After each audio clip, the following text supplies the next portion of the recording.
Hi, welcome to The Conversation. My name is Brendan Malone, and in this episode, I want to talk about that interview. You know the one I'm talking about. Meghan, Harry, Oprah, that interview.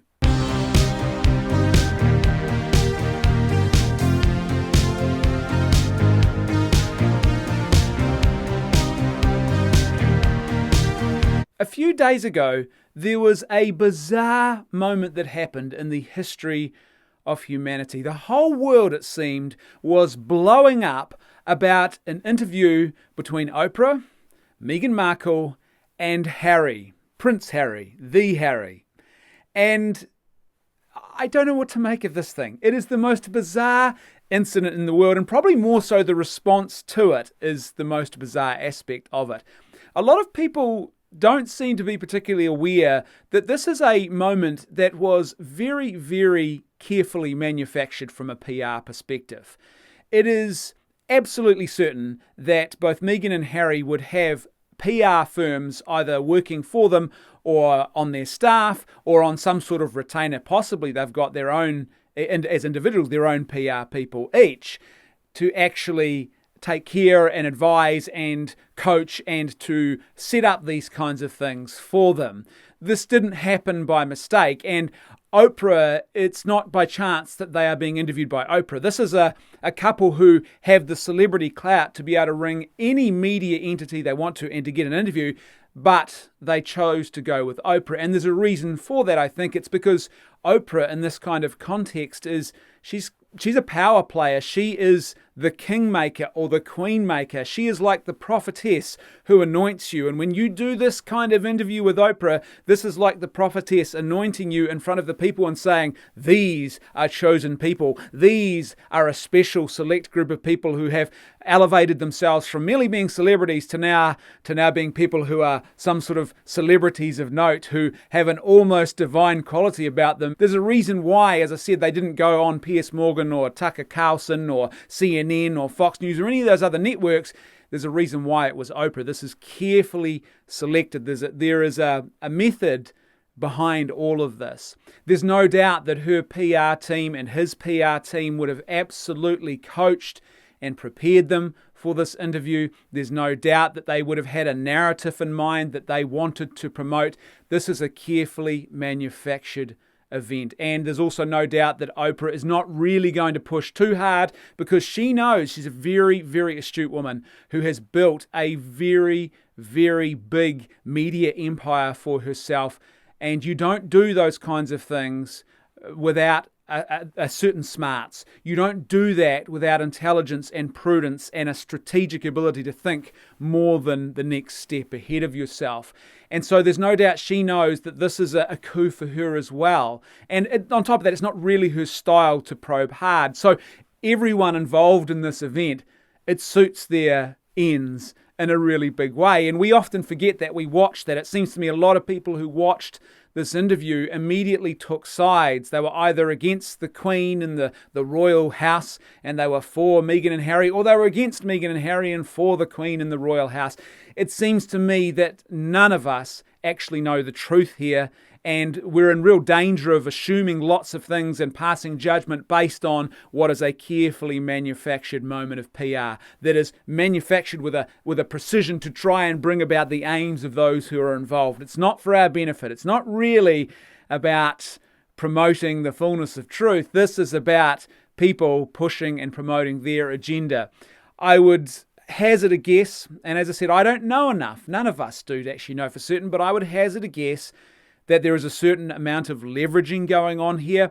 I imagine particularly on the part of Meghan and Harry, in the American scene, they've already shown in the last few months that they are not afraid of getting involved in the US political environment. And Meghan, before that, has also shown her willingness to get engaged in politics. An article appeared late last year with a friend of hers suggesting that she has political ambitions on the US scene, and there's no doubt that this interview would have been very good leverage for that. It's a very, very powerful thing to move from being just a sort of middling celebrity in America that people know from a TV show to actually being royalty, like real royalty, and then to present yourself to people as being the royal who turned away from the all of the wealth and riches and everything else that goes along with the kingdom and forsake the whole thing of royalty for the sake of the people. That's quite a powerful narrative to present yourself as the person who walked away from that. And so it seems that if I was a betting man and I was guessing, and it is pure guesswork because, as I said, it's carefully manufactured. We don't know the truth. Yet lots of people on social media were talking and speaking as if they knew with absolute certainty what was true, what was false, who was right and who was wrong. We forget, and I think a lot of people probably just aren't aware of the fact that this was, as I said, a very carefully manufactured moment. Another interesting aspect of this phenomenon was the way that it really, I think, again, exposed one of the sort of crisis points in our modern Western culture, and that is the tradition versus anti-tradition crowd. You saw that commentary very, very clearly.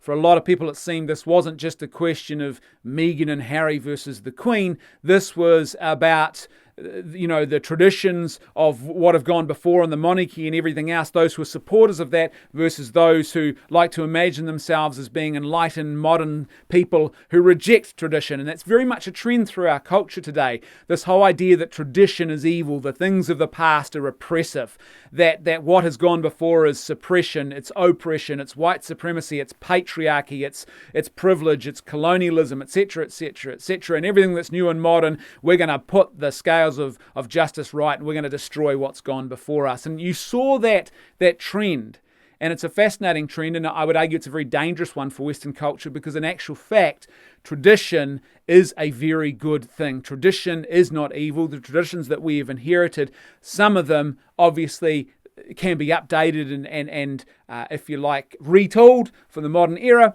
but tradition itself is not an evil thing. The thing that has gone before us actually builds the very foundation we're currently standing on, and the very same foundation we're now attacking with a sledgehammer and trying to claim is a bad thing.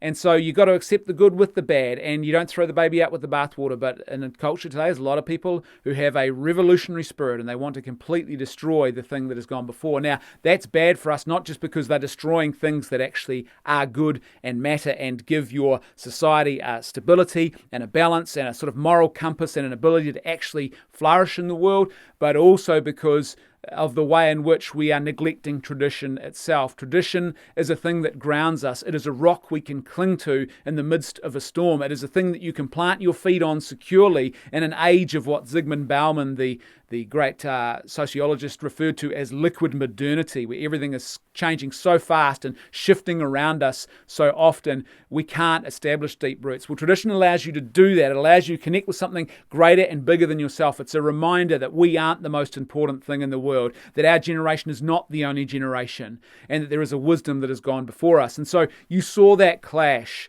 playing out in this debate. But ultimately, for me, I think the most important reality of all that we need to grasp here is that this is really quite meaningless. We're all obsessing over an interview with two people that actually has no substantive meaning in our lives. This is a family feud.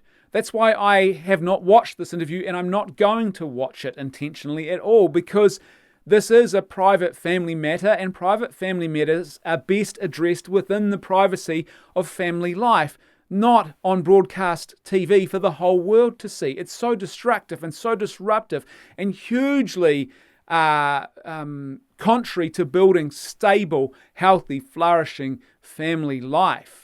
And so I'm not going to watch a family feud. There's no need for me to watch this. This is not like 200 years ago where people are building empires based on which princess is married to which prince. This is not an era in which the relationship with the royal house could literally be the difference between a war and peace. We don't live in that era anymore. So despite the fact that this is a royal household, ultimately this is meaningless to us.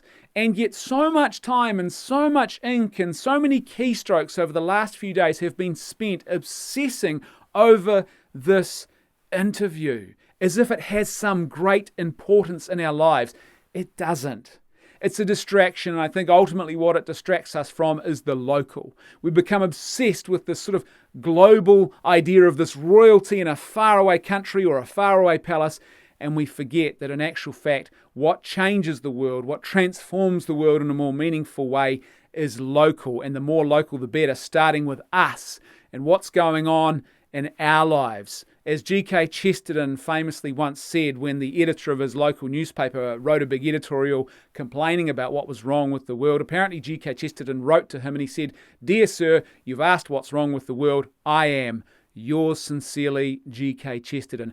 That's where our focus should be, on our own lives and what we are doing, and whether we are living a good, virtuous and moral life of self-sacrificial love for the good of others, or whether we are forgetting all of that so that we can spend our time obsessing over a prince and a princess in a faraway land and an internal family feud that has absolutely no meaningful bearing on us or the world around us.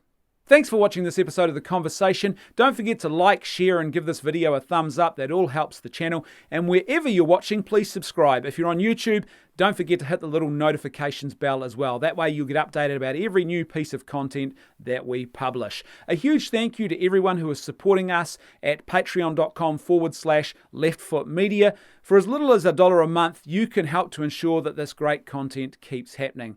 So that's patreon.com/leftfootmedia. As little as $1 a month or as much as you'd like to contribute. And a huge thank you, as I said, to everyone who made today's episode possible. You guys are awesome. I'll see you next time on The Conversation.